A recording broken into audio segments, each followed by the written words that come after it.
Hello everyone. आज का जो हमारा टॉपिक है वो है थ्योरीज ऑफ ट्रुथ, यानी कि सत्य के सिद्धांत। और इस टॉपिक के अंदर हम जो है वो सत्य के तीन सिद्धांत पढ़ेंगे, यानी कि सत्य के तीन जो शास्त्रीय सिद्धांत है, क्लासिकल थ्योरीज ऑफ ट्रुथ है, उनके बारे में पढ़ेंगे। ठीक है। इसके अलावा आधुनिक सिद्धांत भी हैं सत्य के बारे में, लेकिन उनके बारे में इतना पूछा नहीं जाता है। जो एमसीक्यू क्वेश्चन बनते हैं या जो आपके डिस्क्रिप्टिव क्वेश्चंस बनते हैं वो इन्हीं सिद्धांत के द्वारा बनते हैं। ज़्यादातर जो आपके एमसीक्यू टाइप जब पेपर होता है तो उसमें ही इस तरीके क्वेश्चन पूछे जाते हैं। ठीक है। तो फर्स्ट है आपका जो आपके सत्य के जो शास्त्रीय सिद्धांत हैं वो तीन है। पहला है आपका संवाद सिद्धांत, सेकंड है आपका सशंकता सिद्धांत और थर्ड है आपका व्यवहारी सिद्धांत। ठीक है। तो फर्स्ट जो हमारी हेडिंग है वो है हमारी प्रस्तावना, यानी कि इंट्रोडक्शन। हमारे समझ एक महत्वपूर्ण समस्या यह आती है कि जो ज्ञान हमें प्राप्त होता है उसकी सत्यता का निर्णय तथा परीक्षण कैसे करें। दूसरे शब्दों में यह कैसे कहा जाए कि यह ज्ञान सत्य है। परंतु उसका उत्तर देने से पहले हमें इस प्रश्न का उत्तर देना होगा कि सत्यता है क्या। इसलिए हमारे लिए ये जानना भी जरूरी है कि सत्यता की परीक्षा कैसे की जाए। मतलब कहने का ये है कि जो हम ज्ञान प्राप्त करते हैं तो उस ज्ञान के बारे में ये भी तो जरूरी है कि ज्ञान ही हमारा सत्य है, यानी कि सही है या गलत है। लेकिन हम ये कैसे पता करेंगे कि सत्यता है क्या। ठीक है। तो इस सत्यता को पता करने के लिए तीन जो क्लासिकल थ्योरीज हैं उनमें से आपकी जो फर्स्ट थ्योरी है वो है आपकी करस्पॉन्डेंस थ्योरी। और ठीक है, सेकंड है आपकी कोहेरेंस और थर्ड है आपकी प्रैग्मेटिक। ठीक है। तो हमारा इंट्रोडक्शन है कि an important problem that comes before us is that how to जज and test the truth of the knowledge that we get. In other words, how to say that this knowledge is true, but before answering that, we have to answer the question that what is truth. ठीक है। That's why it is important for us to know how to test the truthfulness. यानी कि ज्ञान प्राप्ति में जो दूसरी सबसे इम्पॉर्टेंट चीज़ है वो ये है कि ज्ञान प्राप्त करने के बाद जो हमने ज्ञान प्राप्त किया है वो कितना सत्य है। ठीक है, कितना वैलिड है। लेकिन हमें ये कैसे पता चलेगा कि सत्य है क्या, तो उसके बारे में इसलिए थ्योरीज दी गई। तो उसमें से जो हमारी पहली शास्त्रीय जो थ्योरी है वो है हमारा संवाद सिद्धांत। ठीक है।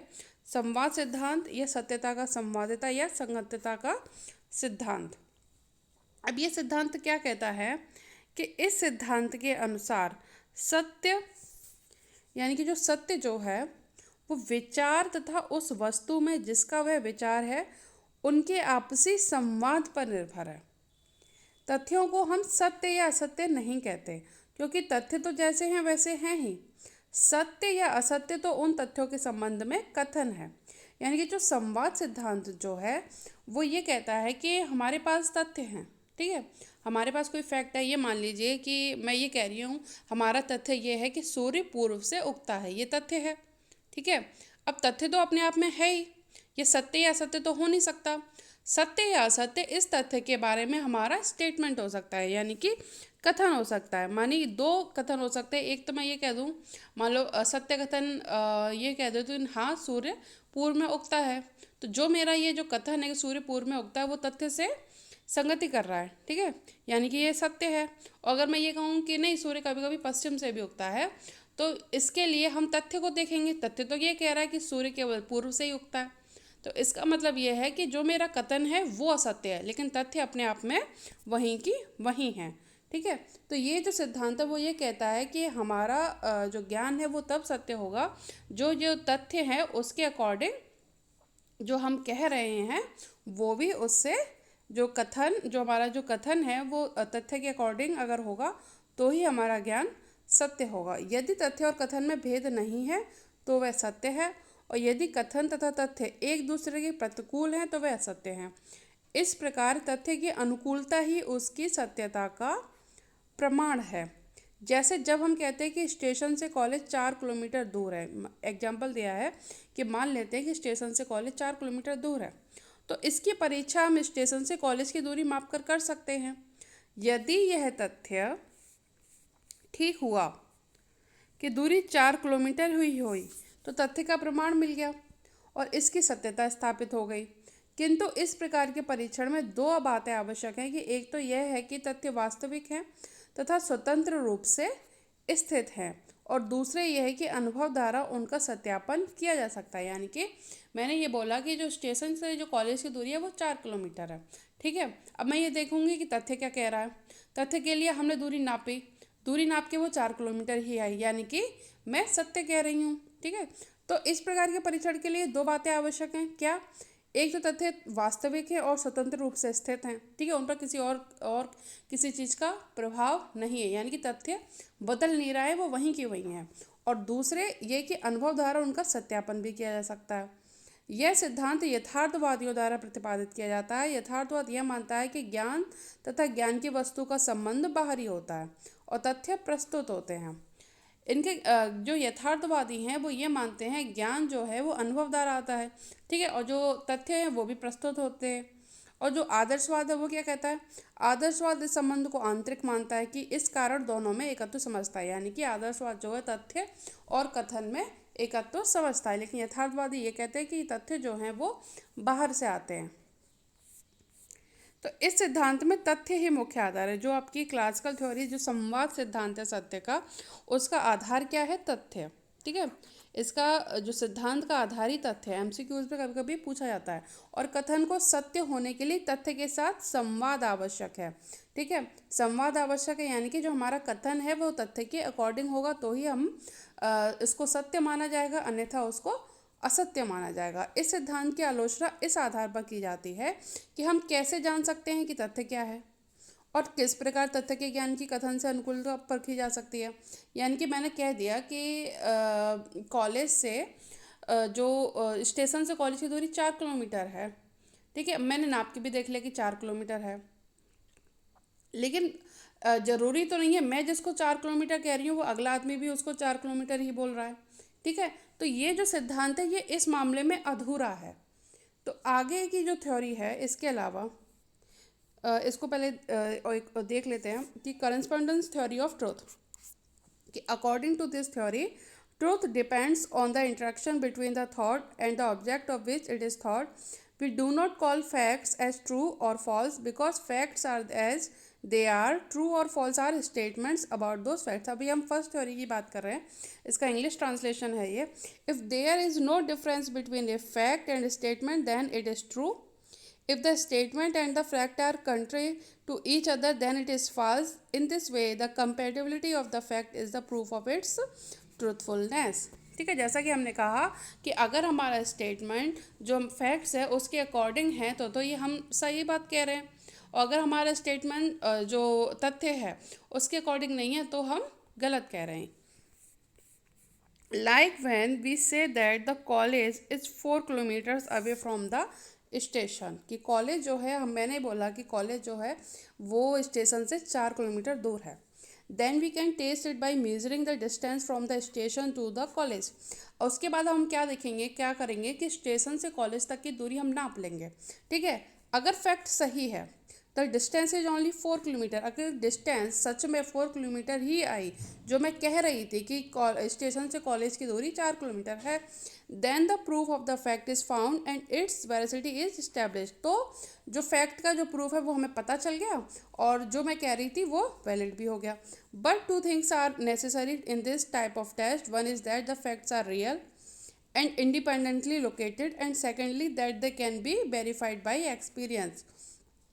This theory is propounded by realists. Realism believes that the relationship between knowledge and the objects of knowledge is external.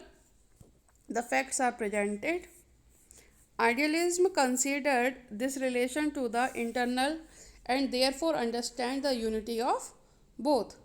In this principle, facts are the main basis, and for the statement to be true, it is necessary to communicate with the facts. This theory is criticized on the ground that how can we know what are the facts and how can the compatibility of the statement of knowledge of fact be tested. मतलब जो आपका first theory है correspondence theory, जिसको हम हिंदी में संवाद सिद्धांत कहते हैं, ये थ्योरी तथ्य पर आधारित है, यानी कि फैक्ट्स पर आधारित है। कि मैं जो बोल रही हूँ, जो मेरा कथन है, जो स्टेटमेंट है, वो अगर तथ्य के अकॉर्डिंग है, ठीक है, तो मैं सही बोल रही हूँ। अगर तथ्य के अकॉर्डिंग नहीं है तो मैं गलत बोल रही हूँ, यानी कि मेरा ज्ञान असत्य है। ठीक है, ये थ्योरी ये कहती है। लेकिन इसको क्रिटिसाइज किस बात पे किया जाता है कि हम कैसे मानेंगे कि जो तथ्य है वो सही है। इसका हम क्या करेंगे, तो इसके बाद जो अगली जो हमारी थ्योरी है, सेकंड जो सत्य के बारे में थ्योरी है, वो है हमारी सशंकता सिद्धांत। तो सेकंड जो थ्योरी है सत्य के बारे में, उसको हम बोलते हैं सशंकता सिद्धांत या सत्यता का सशंकतावादी सिद्धांत।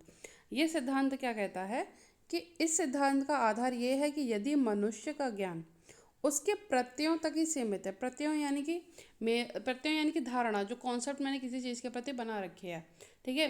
मान लीजिए मुझे आसमान बस सामने तक ही दिखाई दे रहा है, तो ये मैं मान के चल रही हूँ कि आसमान बस इतना ही है, ठीक है, ये मेरी धारणा है, ठीक है। तो ये सिद्धांत, ये जो सेकंड सिद्धांत है, वो ये कह रहा है कि जो मनुष्य का जो ज्ञान है उसके प्रत्ययों तक ही सीमित होता है, यानी कि जो उसे धारणा बना रखी है वहीं तक सीमित है, और हम उनकी तथ्यों के साथ अनुरूपता की परीक्षा नहीं कर सकते। तो सत्यता को परखने के लिए हमें यह देखना होगा कि तथ्यों के संबंध में जो एक कथन है वह दूसरे कथन जिसको हम सत्य मानते हैं उससे संगति रखता है, ठीक है। यानी कि ये जो दूसरा सिद्धांत है वो ये कह रहा है कि जो हमारी जो धारणा बनी हुई है ज्ञान के प्रति, जरूरी तो नहीं है कि मैं जो कह रही हूँ वो सही है, ठीक है, कुछ और भी तो हो सकता है। तो इसके लिए ये बोलते हैं कि हम क्या करते हैं, जो मैं कह रही हूँ अगला आदमी कुछ और कह रहा है उसके बारे में, तो जो और हमारे पास तथ्य भी है, तो मैं जो कह रही हूँ अगला आदमी जो कह रहा है, दोनों में से किसका कथन जो है वो तथ्य के साथ जा रहा है, संगति रख कर रहा है, ठीक है, तो उसको हम सत्य मानते हैं, उसके साथ संगति रखता है। जैसे हम दो स्थानों के बीच की दूरी 4 किलोमीटर कहते हैं, तो यदि इस कथन में निहित है कि 4 किलोमीटर में कितनी दूरी आती है, तो 4 किलोमीटर में उतनी ही दूरी कहने में सत्यता होगी। यानी कि मैं कह रही हूँ कि यहाँ से स्टेशन से कॉलेज की दूरी 4 किलोमीटर है, ठीक है। अब 4 किलोमीटर में 4 किलोमीटर ही दूरी आनी चाहिए, अगले आदमी के हिसाब से वो दूरी कम या ज़्यादा नहीं होनी चाहिए, तो ही मेरा कथन सत्य होगा। इस प्रकार हम उस सत्य कथन को कहेंगे जिसमें दूसरे कथनों के साथ परस्पर संगति है, ठीक है। यानी कि जो मैं कह रही हूँ अगला आदमी भी अगर वही कह रहा है कि 4 किलोमीटर में उतनी ही डिस्टेंस है जो जितना मैं मान के चल रही हूँ, तो अब हम ये कहेंगे कि हाँ स्टेशन से कॉलेज की दूरी 4 किलोमीटर है, ठीक है। यदि ऐसा नहीं है कि जैसे कि 1 किलोमीटर में जितनी दूरी आती है वह विभिन्न कथनों में विभिन्न है, तो हमारा 4 किलोमीटर दूरी का कथन भी असत्य होगा, ठीक है। मैं ये बोल रही हूँ कि यहाँ से स्टेशन से कॉलेज की दूरी 4 किलोमीटर है, लेकिन लेकिन 1 किलोमीटर दूरी मेरे अकॉर्डिंग कुछ और है, अगले आदमी के अकॉर्डिंग कुछ और है, तो इस हिसाब से तो वो 4 किलोमीटर नहीं हुआ, ठीक है, तो मेरा कथन असत्य हो जाएगा। तो इस सिद्धांत में हम ये मानकर चलते हैं कि मानव के समक्ष सत्यता की प्रणाली है जिसमें वह विचार विद्यमान है जिन्हें हम पहले से मान चुके हैं और जिनकी सत्यता पहले सिद्ध हो चुकी है। अब जब कोई एक नया निर्णय या कथन प्रस्तुत होता है तो हम उसका परीक्षण इस सत्य की प्रणाली के अनुसार करते हैं। यानी कि मैं जो बोल रही हूँ वो पहले से जो चीज़ें सत्य हो चुकी हैं, जिनको हम सत्य सिद्ध, जिन विचारों को हम मान चुके हैं, उसके अकॉर्डिंग उसके संगत मेरा विचार है या नहीं, ये सिद्धांत ये कहता है। जैसे जब ये कथन सत्यता की प्रणाली में आ चुका है कि 1 किलोमीटर में कितनी दूरी आएगी, तो 4 किलोमीटर में आने वाली दूरी में उस सत्य से संगता होगी। यानी कि 1 किलोमीटर में दूरी उतनी ही मानी जाएगी जितना हर एक इंसान मान रहा है, समर्थित है कि हाँ 1 किलोमीटर दूरी इतनी ही होती है, तभी 4 किलोमीटर की दूरी वाली बात मेरी सत्य होगी। किंतु ऐसा नहीं है, लेकिन ऐसा है नहीं। यदि कोई बात जो नई हो और पुरानी ज्ञान प्रणाली से विभिन्न हो तो वह सत्य नहीं हो सकती। ऐसा तो है नहीं है कि मान लीजिए कि पहले से किसी ने बोल दिया कि नहीं 1 किलोमीटर में इतनी ही दूरी आती है, ठीक है, इसके अकॉर्डिंग ही अगर मैं बोलूँगी कि हाँ 1 किलोमीटर में इतनी ही दूरी आती है, तो ही मेरा जो है सही होगा। मैं कुछ और ज़रूरी तो नहीं है, लेकिन हो सकता है मैं सही बोल रही हूँ अगला आदमी गलत बोल रहा हो। कैसे? जैसे कि विज्ञान में पहले हम क्या मानते थे कि जो अणु है उसको पदार्थ का सबसे छोटा भाग मानते थे, लेकिन अब ऐसा नहीं माना जाता। अब क्या माना जाता है कि हमारा जो परमाणु जो है वो अणु से भी छोटा है, ठीक है। तो आज धारणा अलग है, पहले माना जाता था कि अणु पदार्थ का सबसे छोटा भाग माना जाता है, ठीक है। अगला आदमी भी यही बोल रहा है कि हाँ अणु पदार्थ का सबसे छोटा भाग है, लेकिन मैंने बोला नहीं, अणु नहीं, परमाणु जो है वो पदार्थ का सबसे छोटा भाग है। मैंने नई बात बोली। अब मेरी बात सही है या गलत है, वो अगर पहले के अकॉर्डिंग या पहले से जो धारणा चली आ रही हैं उनके अकॉर्डिंग देखा जाए तो ये तो गलत है, ठीक है, इनकार कर दिया जाएगा। लेकिन हमें नई बात को सत्य मानना होगा। कब मानना होगा? अगर मेरी जो बात है, मेरी जो इसकी व्याख्या इस सिद्धांत में ये है कि यदि नया सत्य पुरानी प्रणाली में एक नए ढंग के संगठन को बना सकता है और पिछली व्यवस्था से भी बड़ा ज्ञान व्यवस्था कायम कर सकता है, तो इसे सत्य मानना चाहिए। यानी कि जो मैं कह रही हूँ कि परमाणु जो है वो सब पदार्थ का सबसे छोटा भाग है, अगर मेरी ये बात हर एक केस में लागू हो रही है, हर जगह ये सत्य साबित हो रही है, तो इसको सत्य मान लेना चाहिए, भले ये मैंने अलग बात की है, नई बात की है। यह सिद्धांत इस बात पर बल देता है कि ज्ञान की सत्यता उसकी आत्मसंगति, संगठन तथा एक रूपता में होती है। यानी कि ये सिद्धांत ये कहता है कि ज्ञान की जो सत्यता है उसमें आत्मसंगठन संगति होनी चाहिए, संगठित होना चाहिए और एक रूपता होनी चाहिए। यानी कि जरूरी मतलब मैं कह रही हूँ कि जो है अणु सबसे छोटा भाग है पदार्थ का, लेकिन हर जगह ये बात लागू नहीं हो पा रही है। लेकिन जब मैं ये कह रही हूँ कि परमाणु नहीं, अणु नहीं, परमाणु जो है वो पदार्थ का सबसे छोटा भाग है, ये बात हर जगह लागू हो पा रही है, तो इस बात को सत्य माना जाएगा। अणु को जो पदार्थ का सबसे छोटा भाग है, इस बात को सत्य नहीं माना जाएगा, ठीक है। तो कोहेरेंस थ्योरी ऑफ ट्रूथ क्या कहती है? The basis of this principle is that if knowledge of man is limited to his concept and we can not test their conformity with facts, then in order to test the truth we have to see whether a one statement about facts is true of another. The statement is consistent with what we believe to be true. For example, when we say that the distance between two places is 4 kilometers, then it is contained in the statement that how much distance comes in 4 kilometers. Then there will be truth in saying that 4 kilometers is the same distance. Thus, we will call that statement true which consistent with other statements.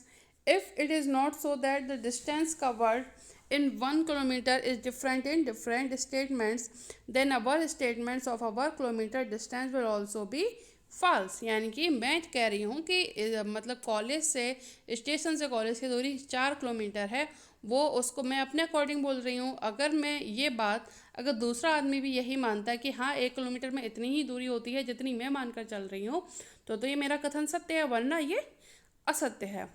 In this theory we assume that, इस theory में हम क्या assume कर लेते हैं कि there is a system of truth in front of human beings in which all those ideas are present which we have accepted before and whose truth has been proved earlier. इस theory में हम ये बात मान लेते हैं कि हमारे सामने बहुत सारे आइडिया हैं जो पहले से ही उनको प्रूफ किया जा चुका है, ठीक है।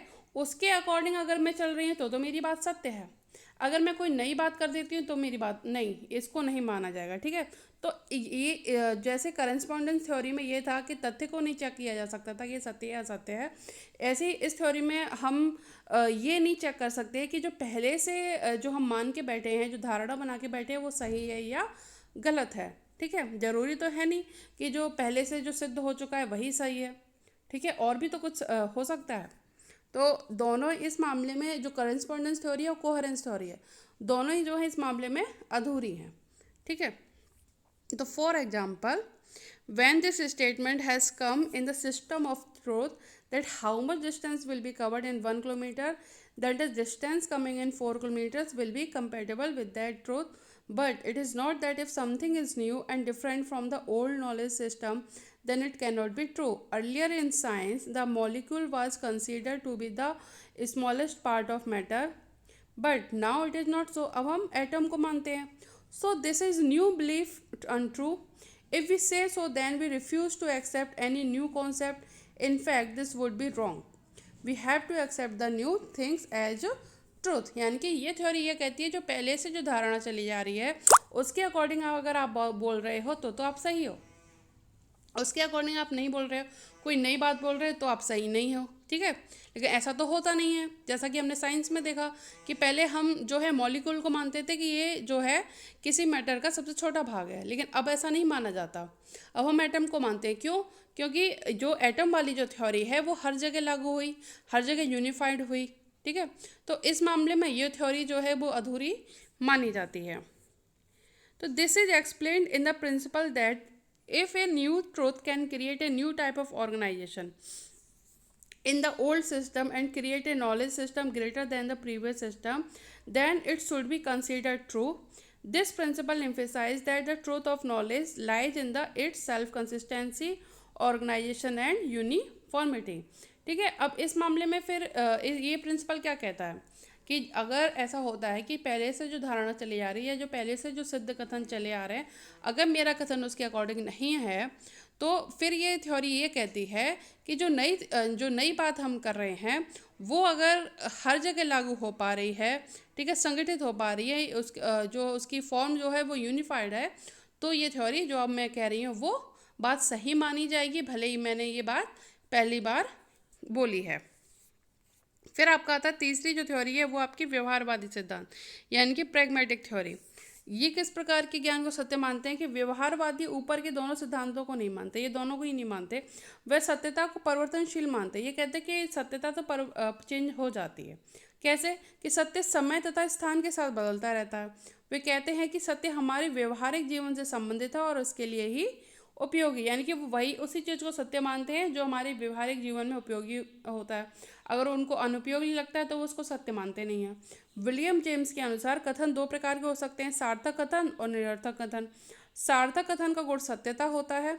जेम्स के अनुसार एक कथन जिसका परिणाम जीवन में उपयोगी, लाभकारी तथा सुखद आदि है वह कथन सत्य है, और जिस कथन के परिणाम जीवन को दुखद बना देते हैं उसके लिए हानिकारक है वह असत्य है।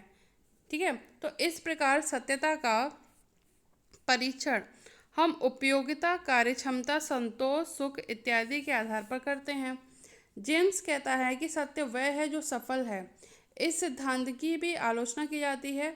इसमें यह दोष है कि कथन की सत्यता देखने के लिए परिणाम देखने होते हैं, किंतु परिणाम मिलने में बहुत समय लग सकता है, और जब तक सब परिणाम नहीं मिल जाते वे हम सत्यता स्थापित नहीं कर सकते हैं। परिणामों की प्रतीक्षा में बहुत देर हो सकती है, और प्रतीक्षा करना स्वयं में एक निर्णय है जिसके बुरे परिणाम निकल सकते हैं।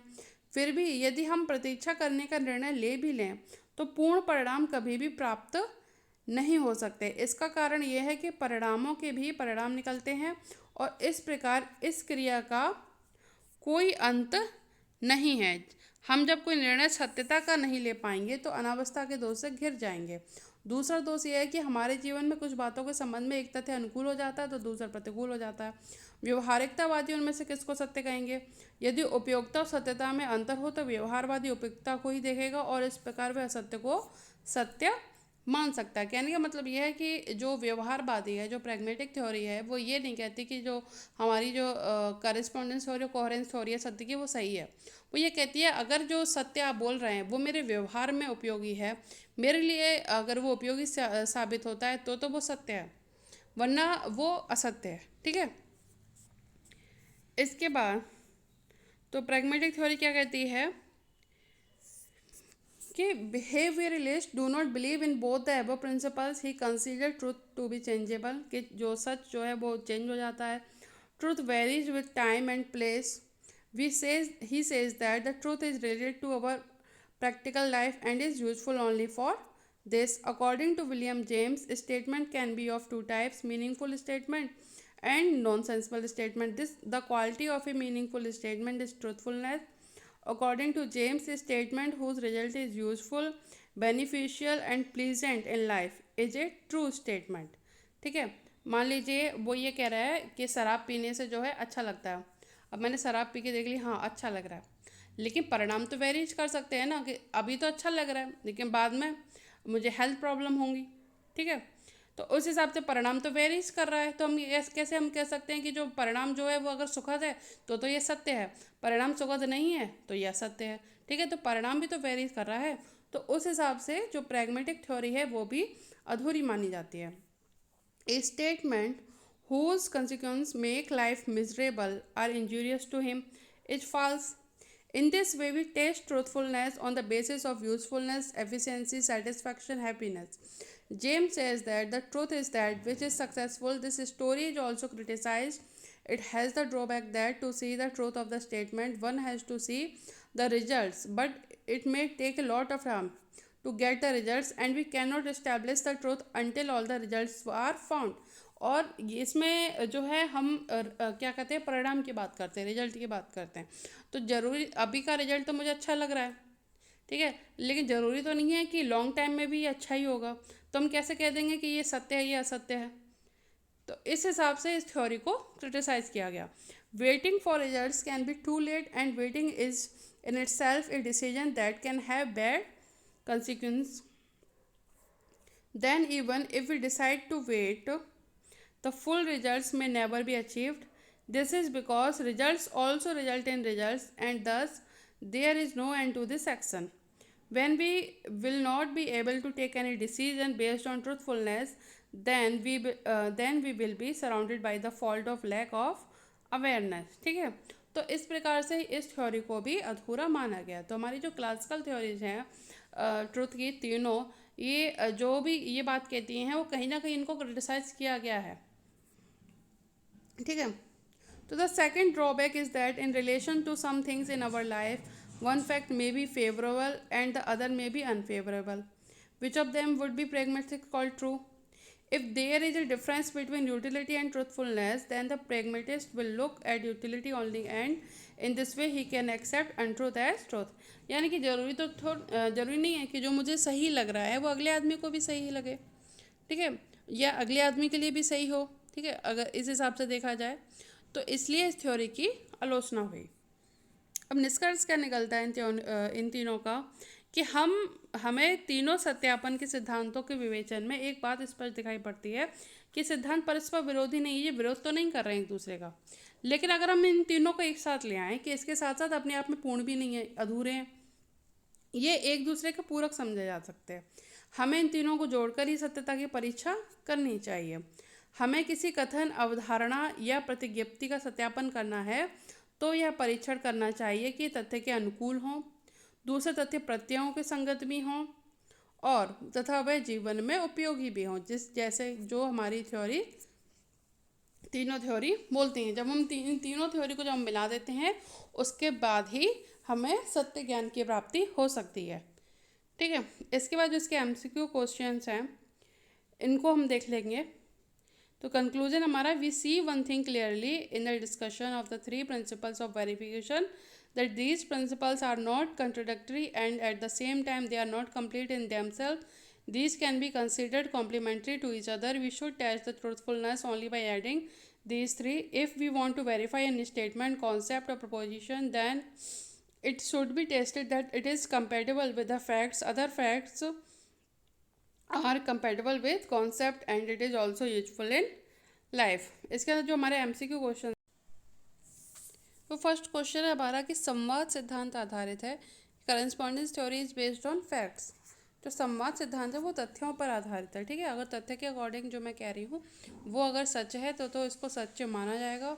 अगर तथ्य के जो मैं कह रही हूँ वो तथ्य के अकॉर्डिंग नहीं है, वो फैक्ट्स के अकॉर्डिंग नहीं है, तो उसको असत्य माना जाएगा। ठीक है, नेक्स्ट क्वेश्चन है हमारा कि an idea that in accord with a fact is considered true and one that is not considered false किस माना जाता है? करेस्पॉन्डेंस थ्योरी में। ठीक है, जो मेरा जो विचार है वो अगर तथ्य के अनुसार है उसे सत्य माना जाएगा और जो तथ्य के अनुसार नहीं है उसे असत्य माना जाएगा। किसमें? करेस्पॉन्डेंस थ्योरी में, संवाद सिद्धांत में। तो थर्ड क्वेश्चन है कि what is said is true if it is logically derivable from a system of other things that are said. किस सिद्धांत के अनुसार हमारा कथन सत्य है यदि वो पहले से सिद्ध कथन से तार्किक रूप से व्युत्पन्न है? वो होता है आपका कोहेरेंस थ्योरी। ठीक है, कोहेरेंस थ्योरी में क्या होता है कि मैं जो कह रही हूँ वो अगर पहले से जो सिद्ध कथन है, जो पहले से जो बातें सिद्ध की जा चुकी हैं जिनको सत्य माना जाता है उसके अकॉर्डिंग अगर मैं बात कर रही हूँ तो मैं सत्य कह रही हूँ। ठीक है, वरना जो अगर मैं कोई नई बात करती हूँ तो उसको असत्य मान लिया जाता है। तो फोर्थ क्वेश्चन है कि statement is true in so far as it is necessary constitute of a systematic whole as an equivalent geometry. ठीक है, हमारा इसका आंसर है कोहेरेंस थ्योरी। ठीक है, अब मेरा जो मैं कह रही हूँ वो स्टेटमेंट सही है अगर जो पहले से जो सिद्ध कथन है उसके अकॉर्डिंग अगर मैं बात कर रही हूँ। फिफ्थ है कि truth can be known only when one knows the practical consequence which would result from the truth of the expression and these consequence are testable. ठीक है, सत्य को केवल तभी जाना जा सकता है जब कोई व्यवहारिक परिणाम होता है और जो अभिव्यक्ति की सच्चाई से उत्पन्न होगा ये परिणाम परीक्षण होगा। ठीक है, परिणाम पे जो आधारित होता है वो हमारी प्रैग्मेटिक थ्योरी होती है, व्यवहारवादी सिद्धांत। तो इसका आंसर आपका सी है। नेक्स्ट है कि statement is not known to be true if the fact corresponding to the statement is not in principle verified in some manner. ये किस में होता है? ये आपका करस्पॉन्डेंस थ्योरी में होता है ना, कि एक कथन को सत्य नहीं माना जाता यदि कथन से संबंधित तथ्य सिद्धांत रूप में किसी तरह से सत्यापन योग्य नहीं है। नेक्स्ट है you can never know something is true until you can set up a test for that truth. If you can't test it, you can't know it. ठीक है, जिसमें आप परीक्षण नहीं कर सकते उसको आप सत्य भी नहीं जान सकते। ये कौन कहता है? ये आपकी प्रैग्मेटिक थ्योरी कहती है। ठीक है, व्यवहारवादी सिद्धांत। एट है कि truth is a property of an extensive body of inter related statements, hence statements have degrees of truth and falsity. कि सत्य परस्पर संबंधित बयानों की एक व्यापक निकाय की संपत्ति है, इसलिए बयानों में सच्चाई और झूठ की डिग्री की मात्रा होती है। ठीक है, झूठ की मात्रा या डिग्री होती है। यह आपको कौन कहता है? Coherence theory. ठीक है, मतलब ये कहता है कि सत्य परस्पर संबंधित बयानों की एक व्यापक निकाय की संपत्ति है, इसलिए बयानों में सच्चाई और झूठ की डिग्री होती है। The truth is a property of an extensive body of inter related statements, hence statements have degree of truth and falsity. यानी कि मैं कुछ कह रही हूँ, अगर उसके साथ दूसरा अगर जो मेरी बात जो मैं बात कर रही हूँ अगर वो दूसरे के साथ अगर कुछ संगति रखती है तो ज़रूरी नहीं है कि वो पूरी तरीके से संगति रख रही हो। ठीक है, तो सत्य भी हो सकता है और झूठ भी हो सकता है। तो इस प्रकार से ये जो सिद्धांत कौन सा होता है? कोहेरेंस थ्योरी का। नाइन्थ है कि the truth of a belief is tested by its results when it is put into operation and has satisfactory result। ठीक है, ये किस में होता है? आपका प्रैग्मेटिक थ्योरी में। ठीक है, परीक्षण की बात केवल प्रैग्मेटिक थ्योरी में की जाती है। फिर टेंथ है कि you know snow is white if and only if snow is white. ठीक है, ये आपका किस में होगा? करस्पॉन्डेंस थ्योरी में। ठीक है, अगर मैं ये जानती हूँ कि स्नो वाइट है, अगर वो फैक्ट्स है हम, क्योंकि स्नो जो है जो बर्फ़ जो है वो सफ़ेद ही होती है। ठीक है, तथ्य के अकॉर्डिंग है, तो ये किस में होता है? करस्पॉन्डेंस थ्योरी में। 11th क्वेश्चन है कि the truth of the conclusion of an argument is logically derivable from the truth of its premises.